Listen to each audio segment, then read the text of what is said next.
Train, দাম, আবহাওয়া, কূটনীতি আর চাকরি, আজকের 5টা খবর আপনার জীবনকে সরাসরি প্রভাবিত করবে। শেষ পর্যন্ত দেখুন, একটা খবরও মিস করবেন না। ভারতের রেল ইতিহাসে আসছে বড় পরিবর্তন। ভারতীয় রেলওয়েজ জানিয়েছে, খুব শিগগিরই চালু হতে চলেছে ভারতের প্রথম গ্র্যান্ড ভারত স্লিপার ট্রেন। এই আধুনিক ট্রেনটি চলবে গুয়াহাটি থেকে হাওড়া রুটে। রাত ও সকাল দুই ধরনের যাত্রাতেই পাবেন আরামদায়ক স্লিপার কোচ, আধুনিক সুবিধা আর দ্রুত পরিষেবা। বিশেষজ্ঞরা বলছেন, এটা ছোট ও মাঝারি দূরত্বের ট্রেন যাত্রায় গেম চেঞ্জার।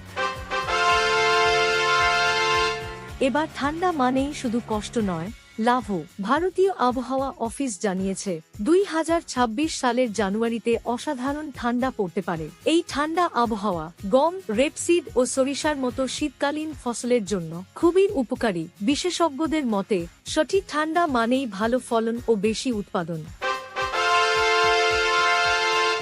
ফেব্রুয়ারি থেকে পকেটে বাড়তি চাপ। নতুন বাজেট ও ট্যাক্সের কারণে সিগারেট, বিড়ি আর পান মশলার দাম বাড়তে চলেছে। সরকারি সূত্র অনুযায়ী এই দাম বৃদ্ধি কার্যকর হবে ফেব্রুয়ারি মাস থেকে। এর প্রভাব পড়বে সাধারণ মানুষের দৈনন্দিন খরচে। বিশেষজ্ঞরা বলছেন, এতে রাজস্ব বাড়লেও ভোক্তাদের চাপ বাড়বে।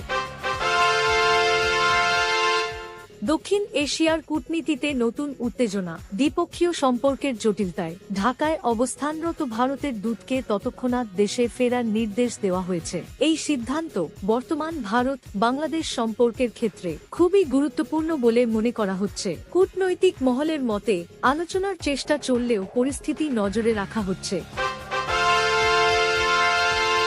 ভিসা আটকে থাকলেও এবার চাকরি চলবে। অ্যামাজন জানিয়েছে, বিয়োগ-1B ভিসা দেরিতে হওয়া ভারতীয় কর্মীরা সীমিত শর্তে ঘরে বসেই কাজ করতে পারবেন। এই সিদ্ধান্ত ভারতীয় এক ও টেক কর্মীদের জন্য একটা বড় স্বস্তির খবর।